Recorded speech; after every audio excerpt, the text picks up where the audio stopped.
గత వారంలో మనం ఏం నేర్చుకున్నాం చెప్పగలరా?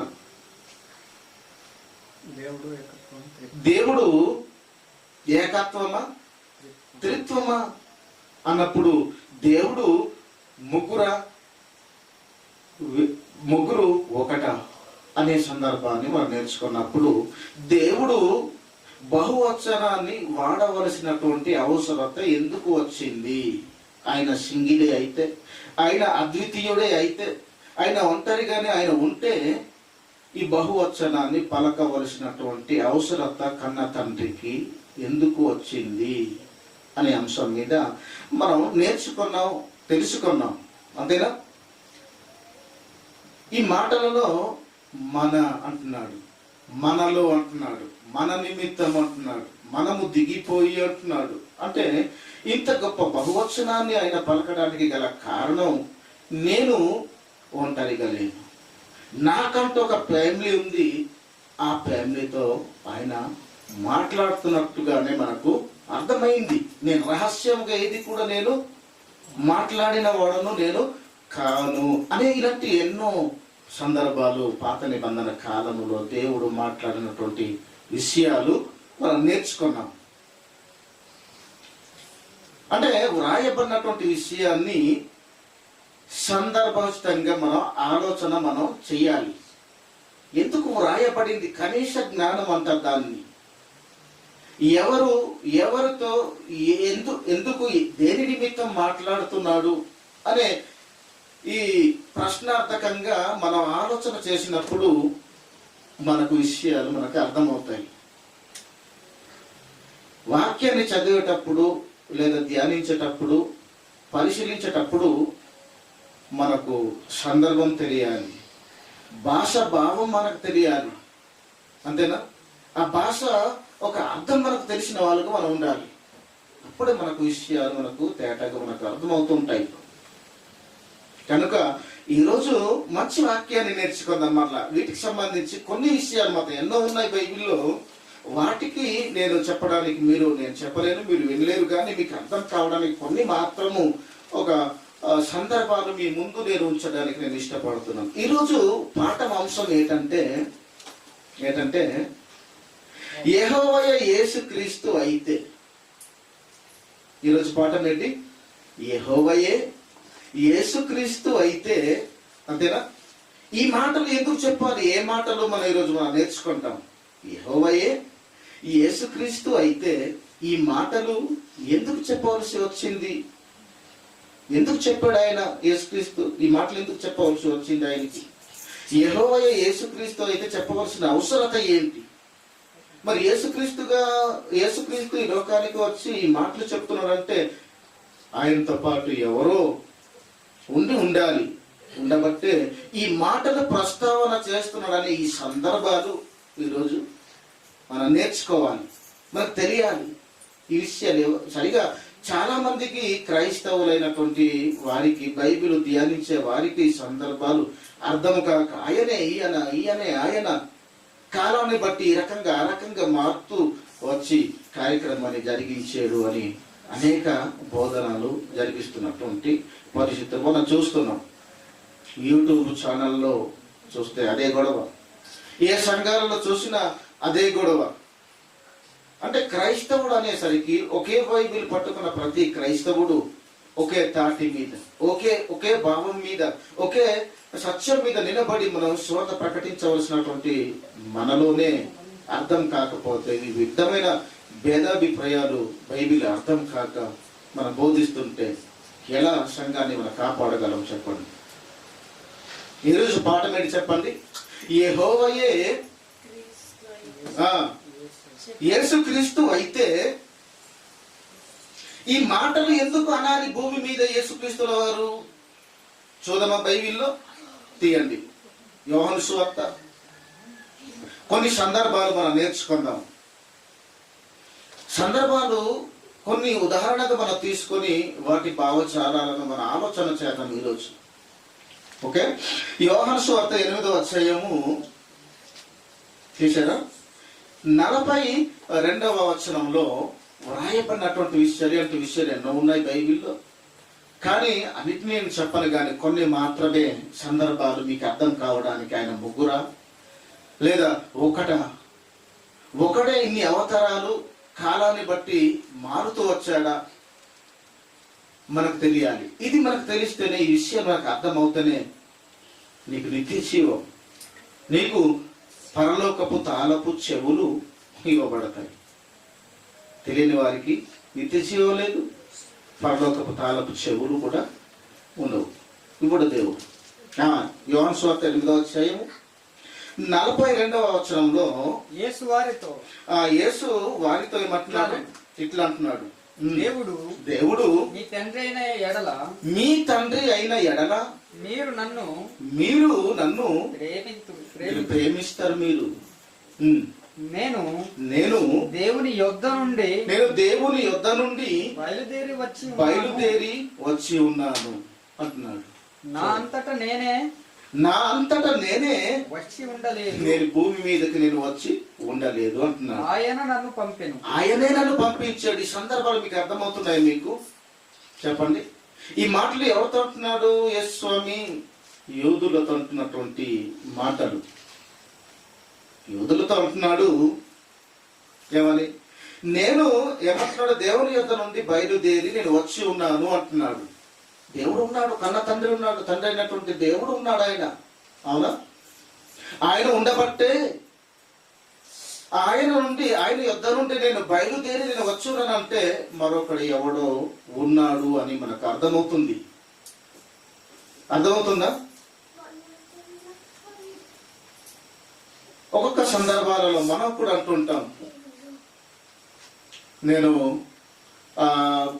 మా కుటుంబంలో నుండి నేను ఒకరిని మాత్రమే నేను ఇక్కడికి నేను వచ్చానంటే ఈ కుటుంబం ఉంది, ఆ కుటుంబంలో నుంచి ఒకటిగా నువ్వు అక్కడ చేరుకున్నావు, నేను వచ్చానని కొన్ని సందర్భాలలో మనం అంటుంటాం. అలాగే యేసుస్వామి కూడా భూమి మీద తండ్రి పంపగా వచ్చి అంటున్నాడు, నేను దేవుని యోధులతో అంటున్నాడు, నేను దేవుని యొద్ద నుండి నేను బయలుదేరి వచ్చాను. ఆయన పంపించగా నేను బయలుదేరి నేను వచ్చి ఉన్నాను అంటున్నాడు. నేను వచ్చానంటే కారణం నా అంతటా నేను రాలేదు, వచ్చి ఉండలేదు, నేను రాలేదు అంటున్నాడు. ఆయన నన్ను పంపాడు. ఇక్కడ ఇద్దరు వ్యక్తులుగానే కనిపిస్తున్నారు. ఆయన అనగా తండ్రి, నన్ను అనగా యేసుక్రీస్తు అయినటువంటి నన్ను పంపించగా నేను వచ్చి తిని అంటున్నాడు. అంటే యెహోవాయే యేసుక్రీస్తా? చెప్పండి, యెహోవాయే యేసుక్రీస్తుగా వచ్చాడా? ఒకవేళ యెహోవాయే యేసుక్రీస్తుకి ఈ లోకానికి వస్తే ఆ మాట ఎందుకు అనాలి? మరలా అర్థమవుతుందా మీకు? ఎన్ని బోధనలు బైబిల్ మనం చూస్తే మనం అర్థమవుతున్నాయి. ఎన్ని బోధనలు మనం వింటున్నాం. మనం చూడండి, బైబిల్ నమ్మాలి, మనసులోని ఎవరిని నమ్మకూడదు. సందర్భాన్ని తెలియాలి. ఆయన యొద్ద నుండి నేను బయలుదేరి నేను వచ్చాను, నా అంతటా నేను వచ్చి ఉండలేదు అంటున్నాడు. అంటే ఆయన ఉన్నారు, ఆయన వేరుగా ఉన్నాడు, కుమారుడు వేరుగా ఉన్నాడు. ఇద్దరు వ్యక్తులు కనిపిస్తారు. ఆయన నన్ను పంపించాడు. ఇందులో ఎంతమంది కనిపిస్తున్నారు మీ దృష్టిలో? చెప్పండి. ఇద్దరు కనిపిస్తున్నారు. ఆయన తండ్రి, నన్ను యేసుక్రీస్తు, ఇద్దరు కనిపిస్తున్నారు. అంటే ఇద్దరు ఒకటా వేరుగా ఉన్నారా? వేరుగా వ్యక్తులుగానే ఉన్నారు. ఆయనే యేసుప్రభుగా రాలేదు. యేసుప్రభుగా వచ్చి ఆయన మరలా వెళ్ళిపోయి మరలా కాలాన్ని బట్టి మరలా యేసు పరిశుద్ధాత్ముడుగా యెహోవాయే రాలేదు. ముగ్గురు కూడా వ్యక్తులుగా వేరుగా వారు ఉన్నారు. పరలోక రాజ్యంలో మొట్టమొదట కుటుంబముగా ఉన్నది వాళ్ళే అని మనకు అర్థమవుతుంది. చక్కగా వాక్యాన్ని వినండి, సందర్భాన్ని మీకు అర్థం చేసుకోండి. ఇక ముందుకెళ్తే మళ్ళా యోహాను సువార్త 16వ అధ్యాయంలో కూడా చూద్దాం ఒకసారి. యోహాను సువార్త 16వ అధ్యాయము తీయండి. యోహాను సువార్త 16వ అధ్యాయము 26, 27 అలాగే 28 కూడా మనం చూద్దాం. ఆ దినమందు ఆ దినమందు మీరు నా పేరిట అడుగుదురు గాని అంటున్నాడు శిశువులతో, అడుగుదురు గాని మీ విషయమై నేను తండ్రిని వేడుకొందునని, నేను మాట్లాడతాను, నేను వేడుకుంటాను అని మీతో చెప్పటలేదు. నేను మీతో చెప్పటం లేదు గాని మీరు నన్ను ప్రేమించి నేను దేవుని యొద్ద నుండి బయలుదేరి, అది చూసారు అంటున్నాడు, ఏమంటున్నాడు, దేవుని యొద్ద నుండి బయలుదేరి వచ్చి తినని నమ్మితిరి గనుక అంటున్నాడు. నేను దేవుని యొద్ద నుండి బయలుదేరి వచ్చి తినని మీరు నమ్మితిరి గనుక అంటున్నాడు. అంటే యెహోవాయే యేసుక్రీస్తుకు వస్తే మరి ఇంకా దేవుని యొద్ద నుండి మళ్ళీ బయలుదేరి రావాల్సిన అవసరత ఏంటి చెప్పండి? అర్థమవుతుందా? సందర్భాలు మనకు తెలియాలి. కొన్ని సందర్భాలు మాత్రం మీ ముందు ఉంచుతున్నాను. మీరు ఎప్పుడు ఎక్కడ ఎవరు చెప్పినా మీరు నమ్మకుండా, ఎంత గొప్పవాడైనా, ఎంత ఒక మిషనరీ అయినా, అవునా, ఎవరు చెప్పిన మీరు నమ్మకుండా బైబిల్ని మీరు నమ్మాలి అని, నేను నమ్మాలి, నమ్మితే నిత్యజీవం ఉంది అని పొందుకోగలమని ఈ మాటలు నేను మీ ముందు ఉంచుతున్నాను. ఏమంటున్నాడు అక్కడ? నేను నా తండ్రి యొద్ద నుండి బయలుదేరి వచ్చి తినని మీరు నమ్మితిరి. నువ్వు నమ్మాలి ఈరోజు, నేను నమ్మాలి ఈరోజు. నమ్మితేనే నమ్మాలి. బైబిల్లో వ్రాయబడిన మాటలు మనం ఎందుకు నమ్మకూడదు? నమ్మాలి. నమ్మటానికే దేవుడు వ్రాయించాడు, అవునా కదా? వ్రాయించాడు. నేను అంటున్నాడు దేవుని యొద్ద నుండి, తండ్రి యొద్ద నుండి నేను బయలుదేరి నేను వచ్చాను అంటున్నాడు. వచ్చాను. మరి యెహోవా యేసుక్రీస్తుకు కనుక వస్తే ఏమనాలి? నేను పరలోకంలో ఉండవలసిన నేను భూమి మీద నేను వచ్చాను అని ఉండాలి, అని వ్రాయించి ఉండాలి. కానీ అలా వ్రాయించలేదు. ఆయనే యెహోవాగా, యేసు ప్రభుగా రాలేదు కాబట్టి యెహోవాగా ఉన్నాడు. కుమారుడైనటువంటి యేసుక్రీస్తుని లోకానికి శరీర ఆకారాన్ని ఇచ్చి పంపించాడు. పంపించినప్పుడు యేసు స్వామి భూమి మీద నుండి, నేను ఎక్కడి నుండి వచ్చాను, నేను అడ్రస్ లేని వాడిని కాదు, నేను అడ్రస్ లేకుండా నేను రాలేదు, నాకంటూ ఒక అడ్రస్ ఉంది. అది ఆ అడ్రస్ ఏంటంటే పరలోకంలో ఉన్నటువంటి తండ్రి, ఆయన నన్ను పంపించాడు. ఆయన యొద్ద నుండి నేను బయలుదేరి నేను వచ్చాను, ఆయన పంపగా. అంతేనా? ఇంకా నెక్స్ట్ వచనం ఒకసారి మనం చూద్దాం. తండ్రి తానే ప్రేమించుచున్నాడు, తండ్రి తానే మిమ్మును ప్రేమిస్తున్నాడు.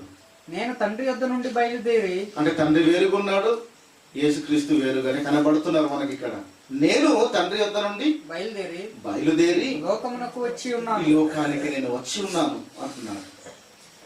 నేను ఈ లోకానికి నేను వచ్చి ఉన్నాను, బయలుదేరి నేను వచ్చాను. నేను అర్థమవుతుంది? 28 కూడా చదవండి. అదే 28. నేను మీ యొద్ద నుండి తండ్రి యొద్ద నుండి బయలుదేరి లోకమునకు వచ్చి ఉన్నాను, లోకానికి నేను వచ్చి ఉన్నాను. మరియు లోకమును విడిచి తండ్రి యొద్దకు వెళ్ళుచున్నాను. నేను వెళ్తాను తండ్రి యొద్దకు, మరలా నేను వెళ్ళిపోవాలి అంటున్నాడు. వారితో చెప్తున్న మాటలు మనం చూస్తున్నాం. నేను తండ్రి యొద్ద నుండి నేను బయలుదేరి నేను ఈ లోకానికి నేను వచ్చాను. మరలా కొన్ని కార్యక్రమాలు అప్పగించినటువంటి పని నేను సంపూర్తి చేసి, ఆ తర్వాత ఎవడైతే నన్ను పంపించాడో, ఎక్కడి నుండి అయితే నేను వచ్చాడో, మరలా అక్కడికి నేను వెళ్ళిపోవాలి అని వాళ్ళతో అంటున్నాడంటే ఎవరో ఉన్నారు. ఆ ఉన్న ఆయన యేసు అని పంపించాడు. పంపించి కార్యక్రమాన్ని జరిగించి, ఆ కార్యక్రమాన్ని సంపూర్తి చేసిన తర్వాత మరల పంపిన యుద్ధకే నేను వెళ్ళిపోవచ్చున్నాను అంటే యెహోవాయే యేసుక్రీస్తు? చెప్పండి, ఎందుకు ఈ మాటలు అనాలి? యెహోవాయే యేసుక్రీస్తుగా ఈ లోకానికి వస్తే ఈ మాటలు ఎందుకు అనాలి యేసు అని? ఈ మాటలు అనడానికి వీల్లేదు కదా, అసలు ఛాన్స్ లేదు, అసలు సందర్భమే లేదు. ఈ సందర్భాలు మాట్లాడుతున్నాడంటే ఎవరో యేసుతో ఉన్నారు.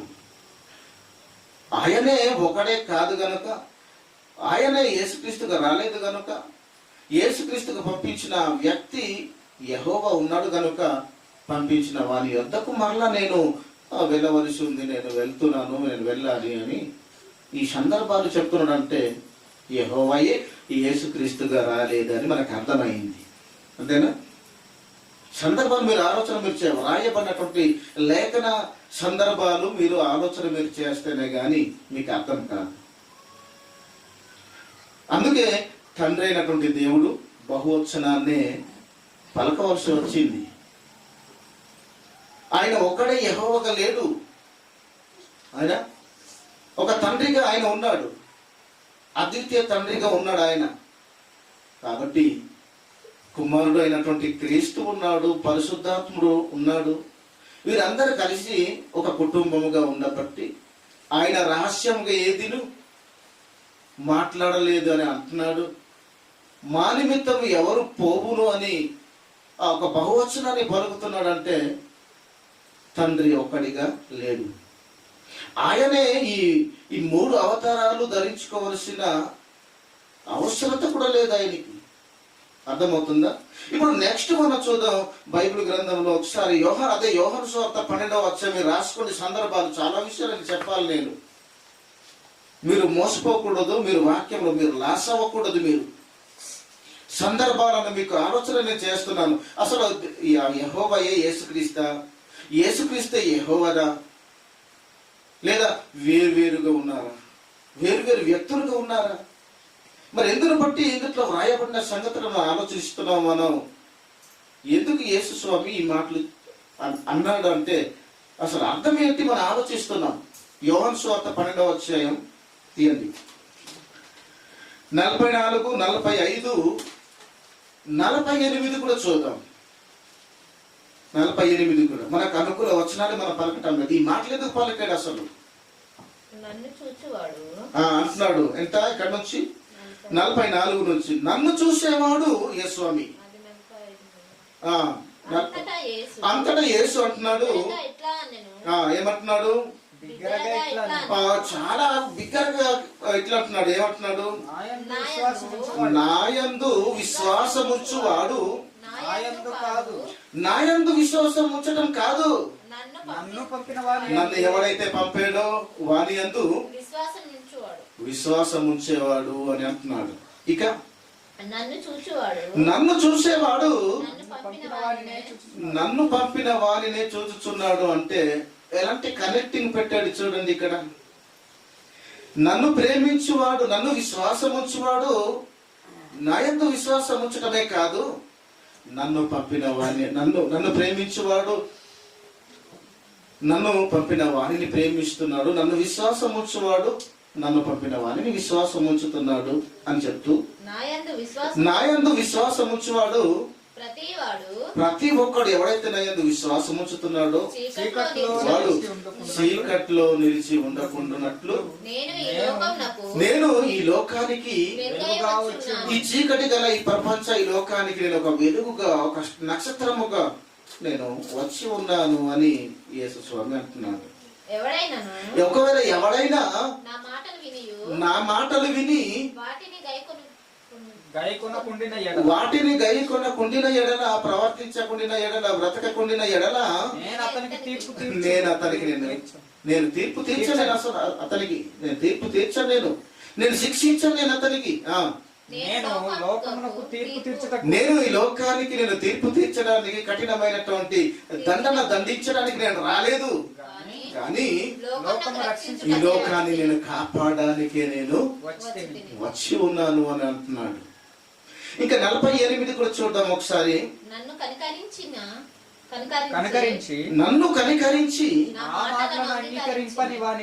నేను ఏ మాటలు అయితే నేను తండ్రి దగ్గర నేర్చుకున్నానో విన్నానో చెప్పమని అన్నాడు, ఆ మాటలో నేను చెప్పిన మాటలను అంగీకరింపని వానికి ఎవడైతే అంగీకరించలేదో తీర్పు తీర్చువాడొకడు, ఆ మాటలను అంగీకరించని వానికి తీర్పు తీర్చువాడు ఒకడు కలడు. అవి నా మాటలు కావు గనుక, ఆయన మాటలే గనుక విననందుకు, ప్రవర్తించినందుకు, నమ్మనందుకు తీర్పు తీర్చేవాడు మరొకడు ఉన్నాడు. నేను తీర్పు తీర్చడానికి నేను ఈ లోకానికి నేను రాలేదు, నా తండ్రి నన్ను పంపించలేదు. ఎందుకు పంపించాడంటే ఈ లోకాన్ని కాపాడడానికి, ఈ లోకాన్ని నేను రక్షించాలనే తండ్రి నన్ను పంపించాడు. నేను చెప్పే మాటలు ఎవరైతే అంగీకరించాడో, అంగీకరించని వానికి నేను తీర్పు తీర్చను గాని తీర్పు తీర్చేవాడు మరొక్కడు కలడు అంటే ఆయన చెప్పండి. లేదు, వేరు వేరుగానే వ్యక్తులుగానే ఉన్నారు. తండ్రిగా ఉన్నాడు, కుమారుడుగా ఉన్నాడు అని మనకు ఖచ్చితంగా మనకు అర్థమవుతున్నాయి ఈ సందర్భాలు. మీరు ఎవరి మాట మీరు నమ్మకండి, బైబిలే నమ్మండి. బైబిల్ ఉందో లేదో మీరు చూడండి. ఎందుకు ఈ మాట వాడవలసి వచ్చింది? మనం కూడా కొన్ని సందర్భాలలో మనం బహువచనం మనం ఎప్పుడు వాడతాం? ఒక ఇద్దరు ముగ్గురు మనతో పాటు ఉన్నప్పుడు మనం ఎక్కువ మందిగా మనం మాట్లాడుతాం. మరి ఒకరిగా ఉన్నప్పుడు ఒక సింగిల్ మాట మాట్లాడతాం. మనం నేను అనే మాట పలుకుతాం.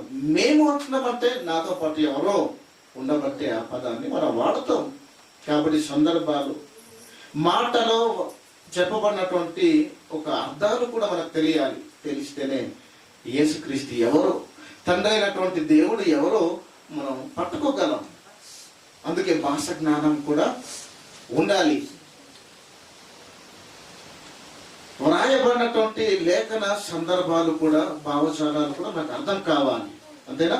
ఇప్పుడు నెక్స్ట్ ముందు మనం వెళ్ళిపోదాం. కొన్ని విషయాలు మనం నేర్చుకోవడానికి ముందు వెళ్ళిపోదాం. ఒకసారి 20వ అధ్యాయం, అది యోహాను సువార్తలో కూడా చూద్దాం. యేసుస్వామి వారు ఏమంటారు? యోహాను సువార్త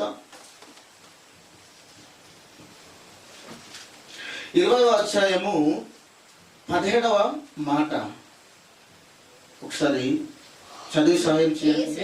యేసు ఆమెతో, ఒక స్త్రీతో అంటున్నాడు, ఇంకా నేను తండ్రి యొద్దకు ఎక్కిపోలేదు అంటున్నాడు. నేను ఎక్కిపోలేదు, ఇంకా తండ్రి యొద్దకు నేను ఎక్కిపోలేదు అంటే మరి ఇది ఏంటి? అసలు ఇది సందర్భం ఏంటి? ఎలా అర్థం చేసుకోవాలంటారు? చెప్పండి. నేను తండ్రి యొద్దకు నేను ఎక్కిపోలేదు అని అంటున్నాడంటే తండ్రి ఉండబట్టి మాట అంటున్నాడా, లేదా ఆయనే తండ్రిగా వచ్చి అంటున్నాడా? అంటే అర్థం ఏమైనా ఉందా? ఆయనే తండ్రియే యేసుక్రీస్తుగా వస్తే మళ్ళీ తండ్రి వద్దకు నువ్వు ఎందుకు అన్నాను ఆ మాట? సందర్భాలు మీకు అర్థం చేస్తున్నాను నేను. త్రియేక దేవుడా, ఏకైక దేవుడా? త్రియేక దేవుడు అంటే దేవుడు ఒక్కడే అని, అంతేనా? ఈ ముగ్గురు కూడా వేరు కారు, ఒక్కడే అని ఇచ్చే అర్థమే త్రియేక దేవుడు. ఒకప్పుడు మనం కూడా అనుకున్నాం. మనం అలాంటి దుర్బోధ బారి నుండి బయటకు వచ్చి సత్యాలు కూడా నేర్చుకున్నాం. ఎందుకు నేర్పించాడు, ఎందుకు నేర్చుకున్నామంటే నిత్య జీవం కొరకు. ఇది తెలిసిన వారికి నిత్య జీవం, ఇది తెలిస్తేనే పరలోకం నీకు ఓపెన్ అవుతుంది. ఆ మాటలు కూడా తర్వాత మనం చూసుకోవచ్చు, తర్వాత నేను చెప్తాను. అవునా? ఏమంటున్నాడు? గనుక నన్ను ముట్టుకోవద్దమ్మా. అయితే నా సహోదరుల యొద్దకు వెళ్ళి నా తండ్రియు మీ తండ్రియు నా దేవుడను మీ దేవుడు నైనా వాని యొద్దకు నేను వెళ్ళిపోవచ్చున్నాను. మీ దేవుడు నా దేవుడు కనుక ఆయన యొద్దకు నేను వెళ్ళిపోవచ్చున్నానని మీ సహోదరులకు నువ్వు వెళ్ళి చెప్పాలి అనే సందర్భాన్ని చెప్తున్న మాటలు మనం చూస్తున్నాం. మీ దేవుడు మా దేవుడు, నేనే మీ దేవుడు అని అనవచ్చు కదా, నేనే మీ తండ్రి అని అనవచ్చు కదా. పరలోకం నుండి ఆయనే యెహోవాయే ఈ లోకానికి వస్తే మరలా నేను తండ్రి యొద్దకు ఎక్కిపోవలసి ఉంది, నేను ఎక్కిపోతున్నాను అని ఎందుకు అనాలి? ఆలోచిస్తున్నారా?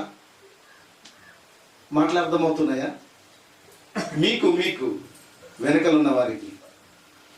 యెహోవాయే ఒక తండ్రిగా, యెహోవాయే ఈ లోకానికి యేసుక్రీస్తుగా వస్తే మరలా తండ్రి యొద్దకు నేను వెలుచున్నాను, నన్ను ముట్టొద్దు అని అనవలసిన అవసరత ఎందుకు వచ్చింది? యేసు ఎందుకు అనాలి ఆ మాట? అర్థమవుతుందా? అంటే యెహోవాయే యేసుక్రీస్తుగా రాలేదు కాబట్టి, యెహోవాయే కుమారుడైనటువంటి క్రీస్తుని లోకానికి పంపించాడు కనుక, పంపించిన వాని యొద్దకు నేను వెళ్ళిపోవచ్చున్నాను, నేను ఎక్కిపోవచ్చున్నాను, నేను వెళ్ళిపోవచ్చున్నాను అని అంటున్నాడు. అంటే ఒకడు యేసు తండ్రి కాదు, తండ్రి ఉన్నాడు, కుమారుడు ఉన్నాడు, ఉండబట్టే ఆ తండ్రి యొద్దకు నేను వెళ్ళిపోవచ్చున్నాను అనే ప్రస్తావన అనే మాటకు చెప్తున్నాడు. ఆయన మాటల్లో అర్థం కావాలి, అర్థం మనకు తెలియాలి. అర్థమవుతుందా? ఇంకా ముందుకెళ్తే మరలా అదే 11వ అధ్యాయంలో కూడా మాటలు మనం చూద్దాం. తొందరగా తీయండి. 11వ అధ్యాయము 41 నుంచి 44 వరకు మనం కంటిన్యూస్ గా ఈ మాటలు మళ్ళా మన ఆలోచన అంతటా చేద్దాం. వారు అంతటా వారు ఆ రాయి తీసివేసిరి. ఆ రాయి తీసేశారు. యేసు కనులు యేసు కన్నులు పైకెత్తి పైకెత్తి, తండ్రి తండ్రి నీవు నా మనవి నీవు నా మనవి వినినందున నీకు కృతజ్ఞస్తుతులు నీకు కృతజ్ఞతాస్తుతులు అంటున్నాడు, చెల్లిస్తున్నాను అని అంటున్నాడు. ఇది లాజరు చనిపోయినటువంటి సందర్భాలలో ఎవరితో మాట్లాడుతున్నాడు యేసుస్వామి, ఎవరితో ప్రార్థిస్తున్నాడు, ఎవరితో మొరపెడుతున్నాడు అని అన్నప్పుడు మరలా మొదటి నుంచి చదవండి. అంతటా వారు ఆ రాయి తీసేశారు. అప్పుడు యేసు కన్నులు పైకి తండ్రి ఉన్న వైపు ఎత్తి, తండ్రి నీవు నా మనవి, నేను మొరపెట్టినటువంటి మనవిని వినినందున నీకు కృతజ్ఞతాస్తుతులు నేను చెల్లించుచున్నాను. నీవు ఎల్లప్పుడూ నా మనవి వినుచున్నావని నేను ఎరుగుదును. నా మనవి వినుచున్నావని ఎవరితోనో ప్రార్థిస్తున్నాను అన్నమాట. అంతేనా? మరి యెహోవాయే యేసుక్రీస్తుగా ఈ లోకానికి వస్తే మరలా ఎవరికి ప్రార్థించాలి? అవసరం లేదు. ఆయనే కదా వచ్చింది, ఆయనే కదా. మళ్ళీ ఎందుకు ప్రార్థన చేయవలసిన అవసరం ఎందుకు? మళ్ళీ గాని నీవు నన్ను పంపితివని ఈ చుట్టూ నిల్చున్నటువంటి మూర్ఖ జనాంగము తెలుసుకోవాలని నమ్మాలి అని వారి నిమిత్తమే నేను ఈ మాటలు నేను నీతో మాట్లాడాను తండ్రి అంటున్నాను. ఈ జనాలు నమ్మటం లేదు. ఎన్ని అద్భుతాలు చేసినా, ఎన్ని సూచక్రియలు చేసినా ఈ మూర్ఖ జనాంగము అసలు నమ్మే రకాలు లేరు. కనుక వీరు నమ్మునట్లు, వీరు నేను ఎవరో మీరు ఎవరో తెలుసుకునే నిమిత్తమే నేను ఈ మాటలు నేను అడిగాను. అయినా నా మాటలను మీరు వింటున్నారు అని ప్రార్థిస్తున్నాడంటే ఆయన అలాగో యేసుస్వామి చెప్పి లాజరు బయటికి రా అని చాలా బిగ్గరగా చెప్పి చెప్పాను. అప్పుడు చనిపోయిన వాడు ఈ లాజరు కాలు చేతులు ప్రేత వస్త్రములతో చుట్టబడినటువంటి వాడై బయటికి వచ్చేసాడు. చూడండి, బయటికి వచ్చేసాడు. 4 రోజులు కంపు కొడుతున్నటువంటి లాజరును బ్రతికించాడు. ఎందుకు బ్రతికించాడు? ఆ చుట్టుపక్కల ఉన్నటువంటి ప్రజలు నమ్మే దశలో లేరు. వారు నమ్మడానికే, వారిని నమ్మించడానికి ఇన్ని అద్భుతాలు చేశాడు యేసుస్వామి. ఇప్పుడు అవసరమా చెప్పండి? ఆ అద్భుతాలు ఇప్పుడు అవసరమా? ఇప్పుడు 66 గ్రంథాలు మన చేతుల్లో దేవుడు ఇచ్చిన తర్వాత, ఈ ఆధారం ఉన్న తర్వాత విన్ని విశ్వసించాలి తప్ప అద్భుతాలు చేసి నమ్మించవలసినటువంటి దుస్థితి అవసరత ఏ క్రైస్తవుడికి లేదు. నమ్మి తప్పు, అది కరెక్ట్ కాదు. బైబిల్ చెప్పడం లేదు. నువ్వు ప్రకటించు, సర్వలోకానికి వెళ్ళు, స్వార్థను ప్రకటన చేయి. ఎవడైతే ఆ ప్రకటనను క్రీస్తును గూర్చినటువంటి మాటలు విని నమ్ముతాడో, నమ్మి విశ్వసించి మారు మనసు పొంది బాప్తిసం తీసుకుంటాడో వాడు రక్షణ పొందుతాడు. నమ్మలేదా వాడు శిక్ష తప్పదు. అతని ముఖంకు చాలు చూడండి, ప్రార్థిస్తున్నాడంటే యెహోవాయే యేసుక్రీస్తుగా ఈ లోకానికి కనుక వస్తే పరలోకంలో ఎవరున్నారని ఆయన ప్రార్థించాలి. మళ్ళీ ఆయనే కదా పరలోకంలో ఉన్నది, ఆయనే కదా ఈ లోకంలో వచ్చింది, ఆయనే కదా. అలాంటప్పుడు ఎవరున్నారని ప్రార్థించాలి? ఒకవేళ తండ్రి అనుకుంటే కాదు. తండ్రి పంపించాడు గనక, పంపించిన ఆయన పరలోకంలో ఉన్నాడు గనక, పంపించిన ఆయన అనగా కుమారుడైనటువంటి క్రీస్తు ఆయనతో మాట్లాడుతున్నాడు అని మనకు అర్థమైంది. ఆయనే ఈయన చెప్పండి? ఈయన ఆయన లేదు, వేరుగానే ఉన్నారు. ఈ సందర్భాలు మీకు తెలియదు, చాలా విషయాలు ఉన్నాయి. వాటిని కొన్ని మాత్రమే మీకు చెప్పడానికి ప్రయత్నం చేయాలి. ఇంకా వినాలంటే ఎన్నో చెప్తాను. నాకు తెలిసినది, బైబిల్ నాకు నేర్పించినది నేను ఎవరిని నమ్మలేదు. చాలా మంది గొప్ప గొప్ప వాళ్ళు బైబిల్ పండితులు చెప్తున్న సందర్భాలు నేను చూశాను, నేను విన్నాను. అనకూడదు. ఈ ప్రపంచాన్ని కళ్ళు తెరిపించినటువంటి మహనీయుడు అనవచ్చు. ఈ తరములు, ఈ కాలంలో ఒకే ఒకడు, జయశాలి పిడి సుందరరావు. ఆయన చెప్పినటువంటి మాటల్లో నుంచి నా మనోనేతలు తెరవబడ్డాయి. అర్థమవుతుందా? నేను ఒక విద్యార్థిని కళాశాలలో, యూనివర్సిటీలో, కళాశాలలో నేను వెళ్ళకపోయినా నేను నెట్టలో నేను వీక్షిస్తూ నేను ఎన్నో విషయాలు ఆయన ద్వారానే ఆ యూనివర్సిటీలో పనిచేస్తున్నటువంటి ప్రొఫెసర్స్ ద్వారానే ఒక విద్యార్థిగా బైబిల్ ముందు నేను నేర్చుకున్నాను. వాళ్ళు చెప్పిన నేను కూడా పరిశోధించాను, నేను వాక్యాన్ని పరిశీలించాను. అవునా కాదా? బెరియా పట్టణస్తుల వల్ల నేను కూడా ధ్యానించాను. అవునన్నట్టుగానే ఉన్నాయి తప్ప వాక్యానికి న్యాయబద్ధంగానే ఉన్నాయే తప్ప వాక్యానికి భిన్నంగా, వాక్యానికి వ్యత్యాసంగా దైవజనులు చెప్పినటువంటి సందర్భాలు లేవు. పరిశీలించాను, అవునన్నట్టుగా ఉన్నాయి. నేను నమ్మాను, నేను కరెక్టే, అవును. చాలా రకాలుగా మాట్లాడుతున్నారు ఈ రోజుల్లో. వాళ్ళు కూడా చాలా గొప్ప గొప్ప వాళ్ళే, మంచి బైబిల్ అనుభవం తెలిసిన వాళ్ళే వాళ్ళంతా కూడా. కానీ అలాగే చాలా గొప్పవాడు ప్రవీణ పగడాల కూడా. నేను మొదటి రోజే నేను చెప్పాను, వీడియో చూపించాను. ఎవరు క్రైస్తవులు కారు, ఈ ముగ్గురు ఒకటే అని నమ్మేవాడే క్రైస్తవుడు అని బోధించాడు. అవునా? అలా నమ్ముకున్న వారు నిత్యత్వం నుంచి వారు వేరైపోయిన వాళ్ళే. వేరు చేశాడు ఆ బోధలో, అన్ని విధాలలో సత్యంలోనికి నడిపించాడు, నిత్య జీవానికి వారసులుగా ఆయన పనిచేశాడు. కానీ ఈ విషయంలో ఈ ముగ్గురు ఎవరో ఒకటిగా చెప్పడం వలన నిత్యత్వం కోల్పోయే ఒక దురాలోచన, దుర్వార్తను సంఘం ముందు ఉంచవలసి వచ్చింది. చాలా గొప్పవాడు, మంచి అనుభవం గలవాడే, కానీ ముగ్గురు ఒకటే, వేరువేరుగా లేరు. ఒకటిగా నమ్మేవాడే క్రైస్తవుడు అన్నాడు. మరి ముగ్గురుగా నమ్మేవాడు క్రైస్తవుడు కాడు అని చెప్పాడు. ఎంత బాధాకరమైన విషయం! ఎంత ఆధ్యాత్మికమైనటువంటి జీవితంలో ఎంత ఇది మనకు నష్టం ఉంచుతుంది, మరి నష్టంలో మనం ఉంచుతుంది. ఎంత మోసపూరితమైనటువంటి ఒక విషయంగా మనం చూస్తున్నాం మనం. అవునా? ఇక ముందుకు వెళ్దాం మనం ఒకసారి. 14వ అధ్యాయము, అదే యోహాను సువార్త తీయండి. 14:28 చూసారా? 14:28.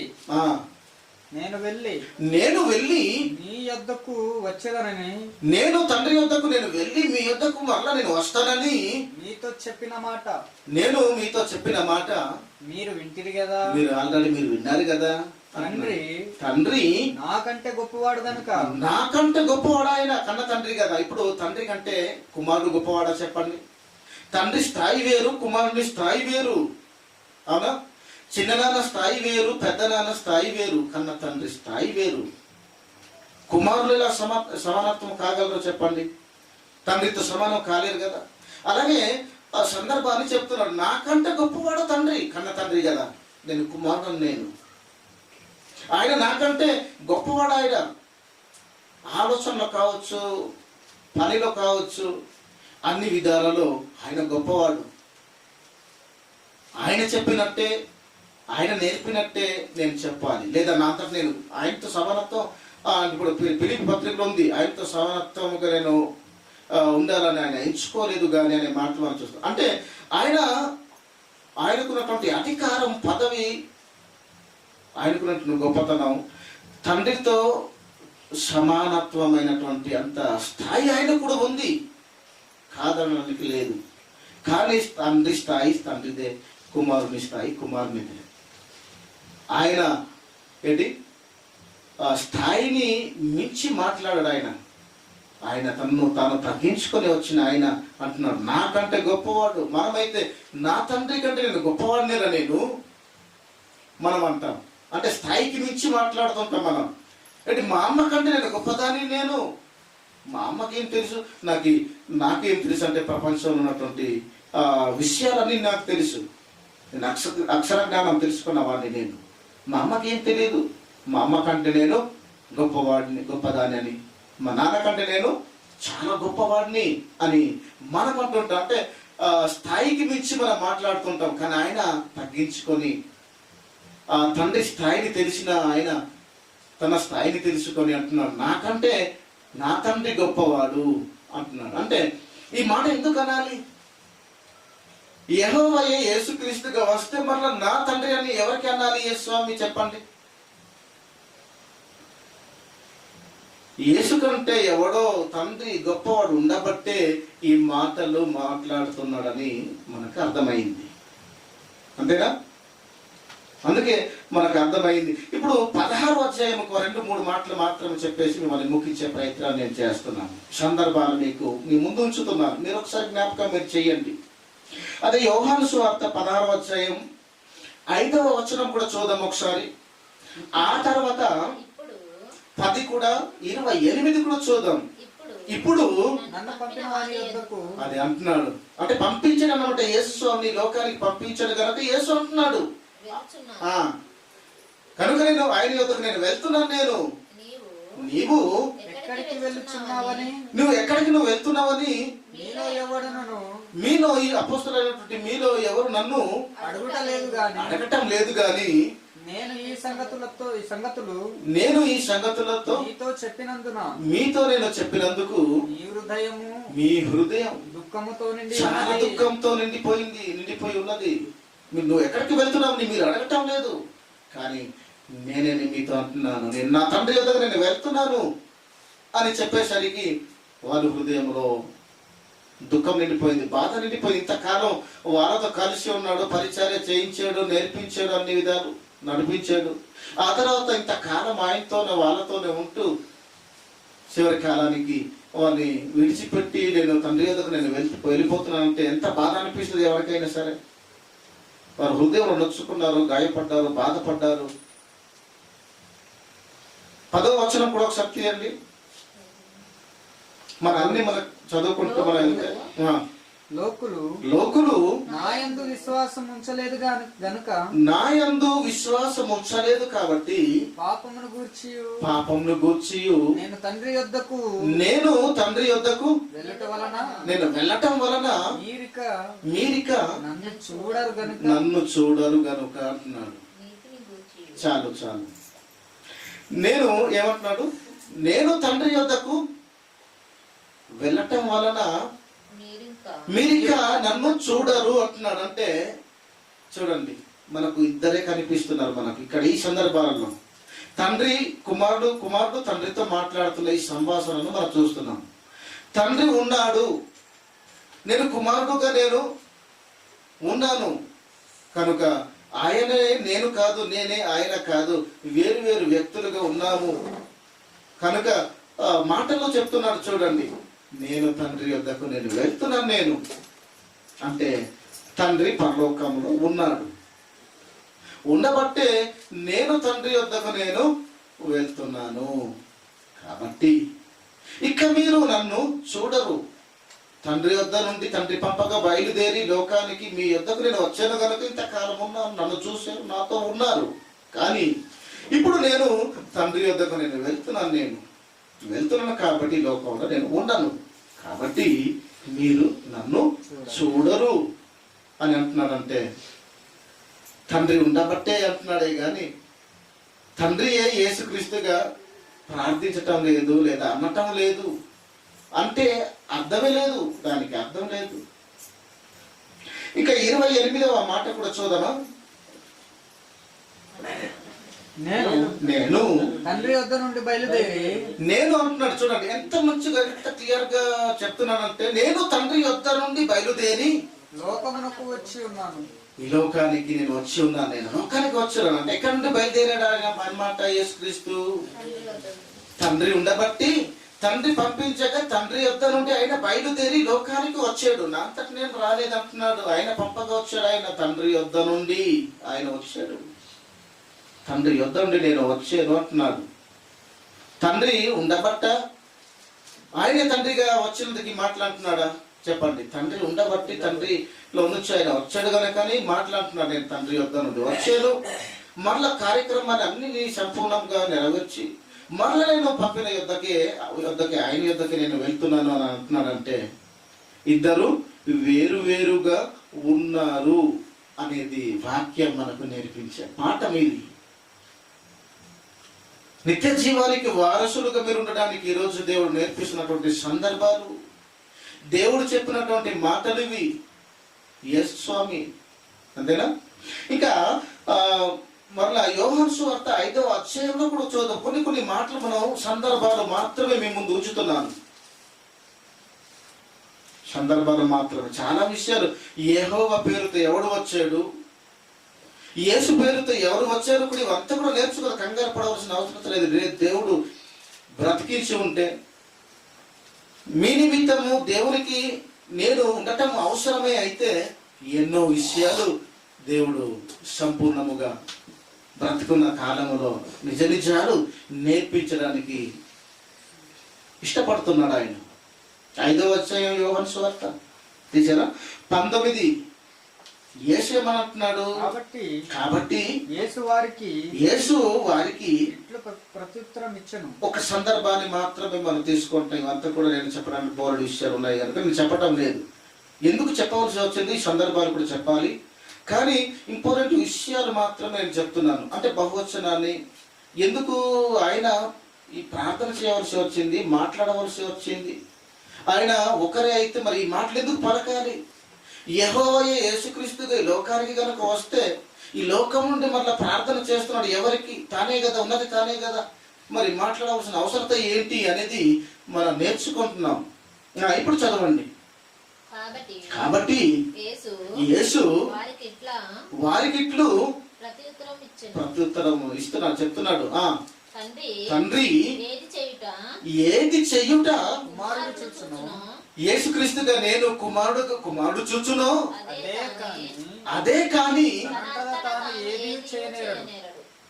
అదే తప్ప ఇంకా వేరేది ఏది కూడా ఆయన చేయడు. తనంతట తాను ఏది కూడా యేసుక్రీస్తులో వారు భూమి మీద వచ్చి చెయ్యలేదు. అర్థమవుతుందా? మరలా చదవండి ఆ మాట. నేర్చుకుంటున్నట్టు ఆయన ఎవరో ఉన్నారు, ఎవరో చేస్తున్నారు ఆ పనిని. కుమారుడుగా ఆయన చూస్తున్నట్టుగానే సందర్భాలు చెప్తున్నాయి. తండ్రి తను లోకానికి పంపించిన తండ్రి ఏ పని అయితే చేయమని పంపించాడో ఆ తండ్రి ఏ పని అయితే చేస్తున్నాడో అదే కాని ఆ పనియే కాని యేసుక్రీస్తుల వారు ఈ లోకానికి వచ్చి తనంతట తాను ఏ పని కూడా చేయలేడు, అతిక్రమించడు. చూసారా? ఏది తండ్రి వద్ద ఏమైతే తండ్రి ఏం చేస్తున్నాడో ఆ పని ఏదైతే యేసుక్రీస్తు కుమారుడుగా చూస్తున్నాడో ఆ పనియే తప్ప, అదే తప్ప, దానినే తప్ప మరొకటి ఏది నేను చెయ్యను అని అంటున్నాడంటే ఎవరో పని కలిగిన వాడు, పని గలవాడు ఉన్నాడు. ఆయన చేసినటువంటి పనిని కుమారుడుగా ఆయన చూసి ఆ పనినే భూమి మీద వచ్చి చేస్తున్నాడు అనేది ఈ సందర్భం మనకు అర్థం. పని అయినా మాటలైనా ఏదైనా ఆయన చెప్పబట్టే, ఆయన బట్టి ఏ భూమి మీదకి వచ్చి పని చేసి మనం మాత్రం బైబిల్లో ఉన్నది మాత్రం మనం చెప్పం. కానీ నోటికి వచ్చింది మనం వాగేస్తుంటాం. కానీ నేను మాట్లాడే మాటలు ఏదైనా నా అంతటా నేను ఏది కూడా నేను మాట్లాడటం లేదు. నేను వినున్నట్లు నా తండ్రి దగ్గర నేను నేర్చుకున్నట్టు ఆయన చెప్పిన ప్రకారంగా నేను బోధిస్తున్నాను, ఈ లోకానికి నేను ప్రకటిస్తున్నాను, బోధిస్తున్నాను అంటున్నాడు. మనం మాత్రం బైబిల్ పట్టుకొని పరిశుద్ధాత్ముడే మనకు మాట్లాడతాడు అని చెప్పి నోటికి వచ్చింది మనం వాగేస్తుంటాం. ఒకడు తప్పుడు గురించి ఎత్తి చూపించే రకాలు మనవి, అంతేనా? వీడు ఇలాంటి వాడు, వాడు అలాంటి వాడు, ఇలా చేస్తున్నాడు, అలా చేస్తున్నాడు, నేను ఒక గొప్ప మంచివాడులాగా. యేసు ప్రభువు ఎత్తి చూపి ఎదుటివాడి తప్పులను ఎత్తి చూపించడానికి నేను ఈ లోకానికి నేను రాలేదు అని ఇంతకు మనం నేర్చుకున్నాం కదా. తీర్పు తీర్చడానికి నేను అసలు రాలేదు, నేను వీడు ఇలాంటి వాడు, అలాంటి వాడు అని అలా చెప్పడానికి, అలా తీర్పు తీర్చడానికి అధికారం ఒక యేసుక్రీస్తుకు మాత్రమే ఉంది. ఎందుకంటే తన నోట ఏ కపటమును రానియలేదు ఆయన, తన బ్రతుకులో ఏ నేరమును చేయనివాడు ఆయన. నిర్దోషి, నిష్కలంకుడు, పవిత్రుడు, పరిశుద్ధుడు, యథార్థవంతుడు. ఈ మాటలు ఆయనకే వర్తిస్తాయి. ఆయన నమ్ముకొని ఆయన మాటల ప్రకారంగా మనం నడిచినప్పుడు అప్పుడు మనకు వర్తిస్తాయి. నడవనప్పుడు ఎందుకు వర్తిస్తాయి? వింటే వర్తిస్తాయా? చెప్తే వర్తిస్తాయా? మనకు లేదు.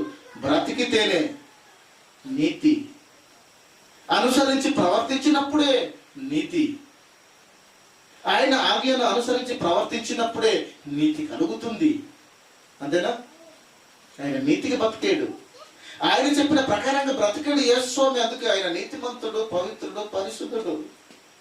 ఏ పాపం చేయలేదు, ఏ పాపం ఎరగని కన్న తండ్రి మాటల ప్రకారంగా శబదాటని కుమారుడుగా భూమి మీద బ్రతికేడు కనుక ఆయన పవిత్రుడు, పరిశుద్ధుడు, నీతిమంతుడుగా భూమి మీద బ్రతికి బ్రతుకులు చూపించడు. నువ్వు కూడా బ్రతకాలి రనైనా అని.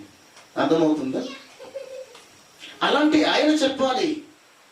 దుష్టులైన పాపిష్టులైనటువంటి మనల్ని తీర్పు తీర్చాలి. నువ్వు ఇలాంటి వాడివిరా, నువ్వు అలాంటి దానివిరా, ఏంటి వ్యభిచారం చేసావా, నీకు సిగ్గు లేదా అని అనడానికి అర్హత ఎవరికి ఉంది?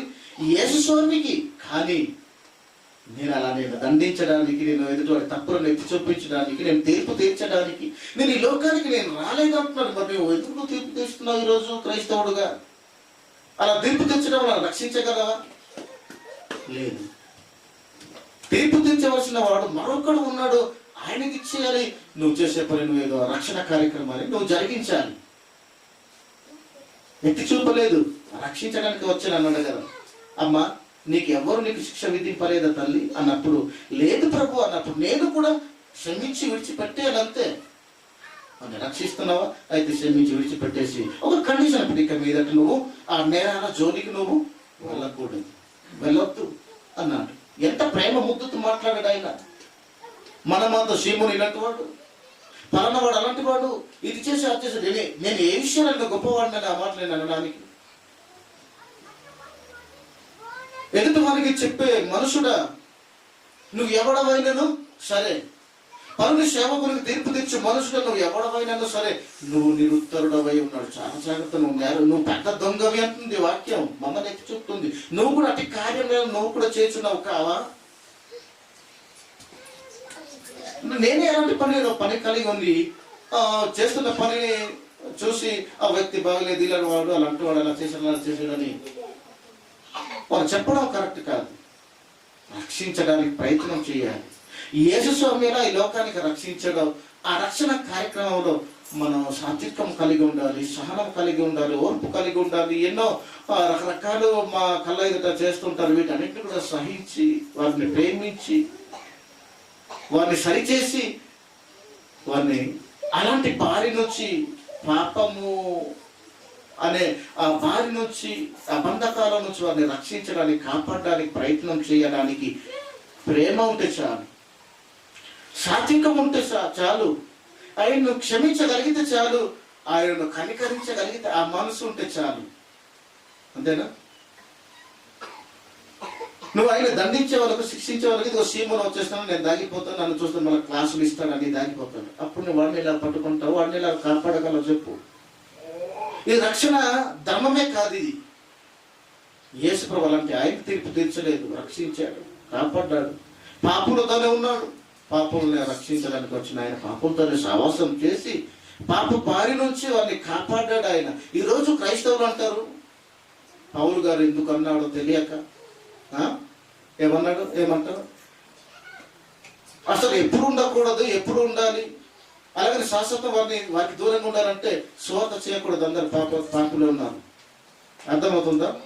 సర్వలోకానికి వెళ్ళి సువార్త మీరు ప్రకటన మీరు చేయండి అంటే అక్కడ పాపులు ఉండబట్టే వారు రక్షణ పొందాలనే. అంటే యేసు ప్రభువుని గొప్ప నీతిని మాట్లాడుతుంటారు చాలా మంది.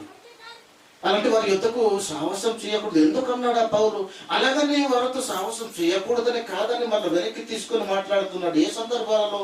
చేస్తున్నప్పుడు వారితో పాలి భాగస్సులు కాకండి, వారితో మీరు భుజింపకండి, వారితో నడవకండి. వారు అలాంటి సభలు చేస్తున్నప్పుడు, దుష్ట సభలు, దుర్మార్గపు ఆలోచనలు చేస్తున్నప్పుడు వాళ్ళతో కలిసి ఆ సభలో పాలి భాగస్తులు మీరు కాకండి. అంతేగాని మిగతా రోజులు కూడా సహవాసం కావద్దని కాదక్కడ. ఈ సందర్భాలు తెలియకుండా మరి యేసు ప్రభు తప్పు చేశాడైతే పాపులతో సహవాసం ఉండడం, మరి పాపి అయిపోయాడు ఆయన? అవ్వలేదు. ఈ సందర్భాలు చాలా ఉన్నాయి, తర్వాత నేను చెప్తాను. కానీ ఒక మాట నేను చెప్తాను చివరిగా, నేను ముగించే ప్రయత్నం నేను చేస్తున్నాను. అదే మాట రివర్స్గా మనం చూద్దాం. ఈ మాటతో నేను ముగించేస్తున్నాను. మళ్ళీ చదవండి అదే మాట, 5వ అధ్యాయం 19. కాబట్టి యేసు వారికి ఇట్లు ఎలా ప్రత్యుత్తరం ఇస్తున్నాడో చెప్తున్నాడు ఆయన. తండ్రి ఏది చేస్తున్నాడో కుమారుడు ఆ పనిని చూస్తాడో అదే తప్ప, అదే గాని నా అంతటా నేను తనంతట తాను కుమారుడుగా ఏది భూమి మీద చేయనేరడు అంటున్నాడు. ఏది చేయనేరడు అంటే తండ్రి ఉండబట్ట లేకపోబట్ట? చెప్పండి. తండ్రి ఉన్నాడు, కుమారుడు ఉన్నాడు, ఇద్దరు వ్యక్తులుగా ఉన్నారు. ఇద్దరు ఒకటే కాదు. మా నాన్న నేను కాదు, నేను మా నాన్న కాదు. మా నాన్నయే, నేను నేనే. అంతేనా? మేము ఇద్దరు ఒకటేలాగా అవుతాం. మేము వేరు వేరు వ్యక్తులుగా మేము ఉన్నాం. వేరు వేరు వ్యక్తులుగా ఉన్నాం. నేను చనిపోతే మా నాన్న చనిపోడు, మా నాన్న చనిపోతే నేను చనిపోను. ఒకటైతే మేము ఇద్దరు కూడా చనిపోవాలి. కానీ మా నాన్న వ్యక్తిగా వేరుగా ఉన్నాడు, నేను వేరుగా ఉన్నాను కనుక మా నాన్న చనిపోతే నేను చావను, నేను బ్రతికే ఉంటాను. నేను చనిపోతే మా నాన్న బ్రతికే ఉంటాడు, చనిపోడు. అంటే వ్యక్తులు వేరు వేరుగా ఉన్నారు. యేసుక్రీస్తు ఈ లోకానికి వచ్చి మరణిస్తే యెహోవా చావలేదు. అంతేనా? యేసుక్రీస్తు కుమారుడుగా ఆయన చనిపోయాడు, తండ్రిగా ఆయన పరలోకంలో ఉన్నాడు. కాబట్టి కుమారుడు వేరు, తండ్రి వేరు, ఇద్దరు వ్యక్తులు వేరు వేరుగా ఉన్నారని వాక్యాన్ని బట్టి యేసు చెప్పిన మాటల్లో మనం చూస్తున్నాం, సందర్భాలు చూస్తున్నాం. కనుక యెహోవాయే యేసుక్రీస్తు అయితే ఈ మాటలు ఎందుకు అనాలి అనే ప్రశ్నను తగిన సమాధానాలు మనం నేర్చుకోవాలి. ఇంకా వచ్చే వారంలో కొన్ని మాటలు ఇదే కంటిన్యూస్గా మనం కొన్ని మాటలు మనం నేర్చుకోవడానికి ప్రయత్నం చేద్దాం, దేవుడి చిత్తం అయితే మనం బ్రతికి ఉంటే కనుక. కాబట్టి ఈ మాటలు మీ అందరి వినికిడిలో, మీ హృదయాలలో సమృద్ధిగా దేవుడు నింపి మీ అందరిని కాపాడాలని, నిత్య జీవానికి వారసులుగా మీ అందరిని మలచాలని కోరుకుంటూ సెలవు తీసుకుంటున్నాను. అందరికీ వందనాలు.